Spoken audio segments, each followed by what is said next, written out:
Bonjour. CAN Côte d'Ivoire 2023, tirez leçon du passé. Depuis mardi, les acteurs du football béninois savent à quoi s'en tenir par rapport aux rencontres de qualification de la CAN 2023. Les écureuils sont logés dans le groupe L en compagnie du Sénégal, du Rwanda et du Mozambique. Le Bénin retrouve ainsi le champion d'Afrique en titre qu'il a affronté en quart de finale en Égypte, c'était en 2019. Vous vous rappelez certainement de cette équipe qui a refroidi les ardeurs des nôtres dans une ascension jamais réalisée. Le Sénégal, une équipe plus ou moins solide avec des individualités très connues dont je ne veux pas citer ici les noms pour ne pas faire peur aux supporters béninois. En tout cas, les Lions de la Teranga ont une équipe homogène, complémentaire avec un entraîneur qui maîtrise son effectif puisqu'il est à la tête de ce groupe depuis pratiquement 8 ans. Depuis cette chute en terre égyptienne, les joueurs béninois courent après une qualification en championnat international, mais en vain. Je ne voudrais pas rappeler les mauvais souvenirs de la non-qualification pour la Coupe d'Afrique passée. Et je passe sous silence la chute face au Congo sans atteindre les barrages de la Coupe du Monde 2022. Pour les autres challengers à affronter, pour être parmi les 24 nations qui se retrouveront au pays de Nana Boigny, ce sera le Mozambique, une équipe affrontée par les écureuils lors de la phase finale CAN 2010 et ça a donné un score de 2 buts partout. Il y aura enfin le Rwanda, adversaire lors des qualifications de la CAN 2022. Et sur 4 confrontations entre les deux pays, le Bénin s'en est sorti avec 2 victoires, 1 nul et 1 défaite.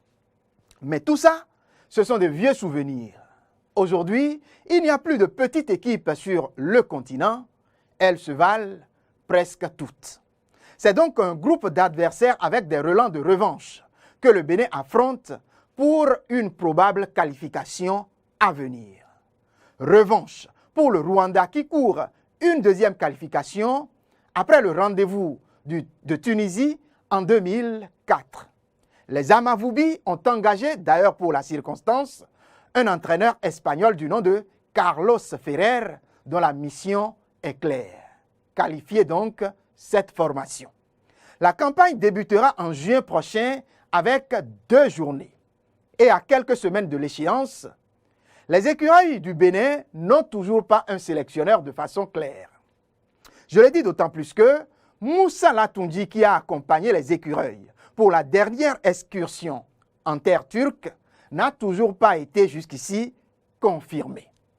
Aussi, les rencontres en terre turque, bien qu'ayant permis au team béninois de remporter un trophée, n'ont totalement pas convaincu le peuple béninois.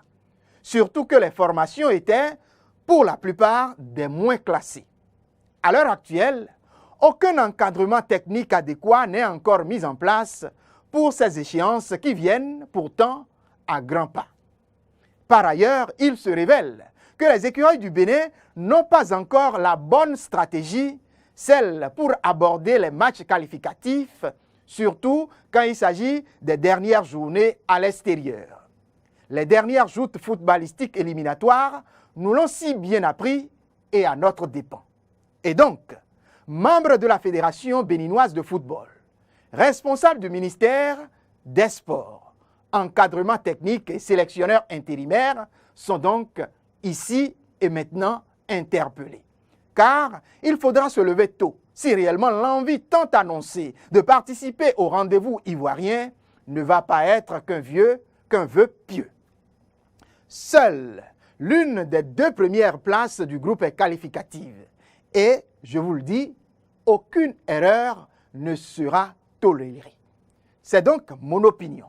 Et je m'empresse, une fois encore, de la partager avec vous, avant qu'il ne soit trop tard.